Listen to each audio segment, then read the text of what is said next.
Zwift fans, it is Jake Sanderson aka Snowman Cycling, and I'm back today with something a little bit different for you. This morning Zwift have just put out a huge new press release chocked full of new features coming out this fall or autumn if you're from the UK. It's full of exciting announcements and new features coming to the game soon, including new roads in Watopia, big changes to the climbing portal, the return of Zwift Academy 2023, and much more. So we're going to jump in. I've done the hard work for you. I've already picked this apart. So we're going to have a look, see what the important bits are and what you need to know for Zwift coming up this autumn.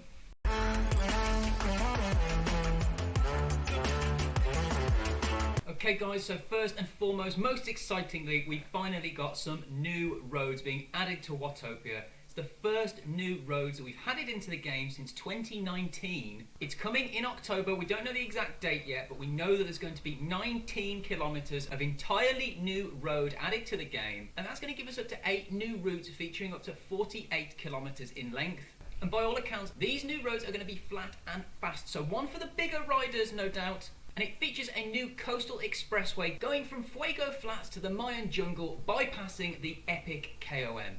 And as we can see, we've got a little teaser video that Zwift have released here, only a few seconds long, just for us to have a quick look at those new roads. Super cool, really exciting there, and we got some pictures that we can have a look at as well. So let's have a look at those. We can see some of this new scenery. It looks really cool. I really like the look of it. It's great to have some new things added to Watopia. As we said, it's been a long time, 2019, so it's been 4 years. Featuring some very colourful houses we've got there with a bit of a Mediterranean vibe, alongside some dark, misty, wooded routes.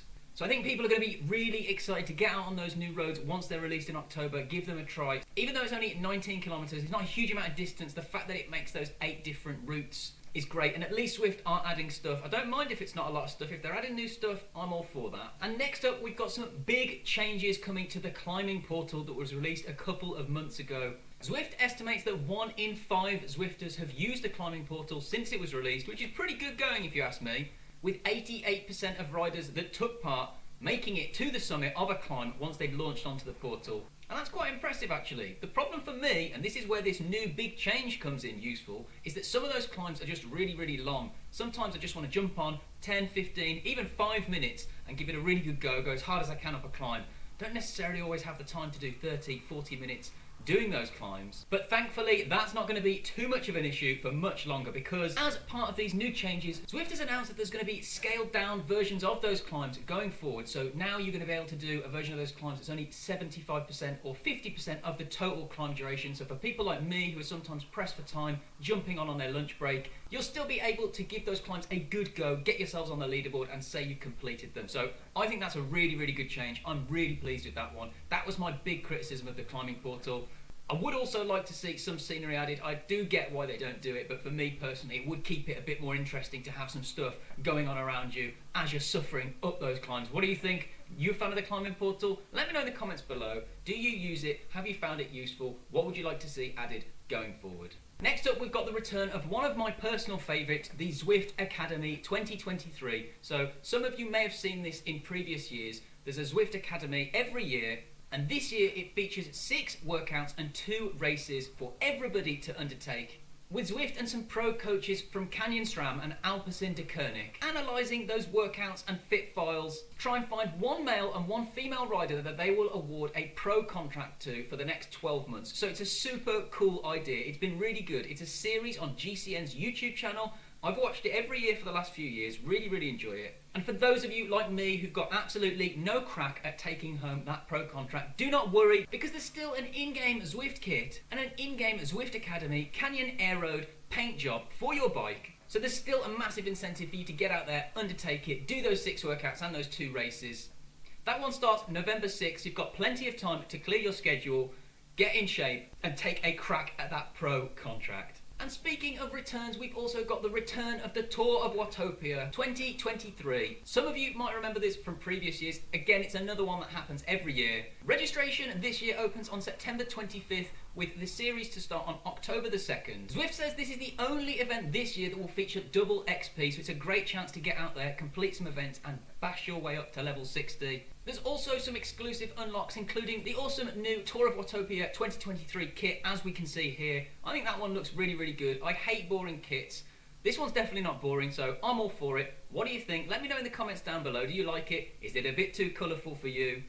And the 2023 tour has 5 available stages that this time around are going to be available on demand, so that's really cool. And that means you can tackle each stage in a variety of ways, including solo riding, club rides, meetups, group rides, and group workouts. So really, really accessible for everybody. I'll be trying to complete that one. Hope to catch you out there on the road. Next up, we've got something I think is quite exciting. It's the Zwift Play Gamification of Crit City coming up soon. So for those of you who've already got the Zwift Play controllers, you probably already know about this. But Zwift has been trialling and rolling out a new beta test where they've added boost pads and hazards to certain events that you need to use those Zwift Play controllers to be able to navigate correctly. So it's a bit more of a computer game element to it for those that aren't necessarily as glued to the realistic aspect of Zwift and want something a bit more like a computer game. And I don't think there's anything wrong with this. I think some people want to keep Zwift as realistic as possible, and that's fine. I don't mind that at all.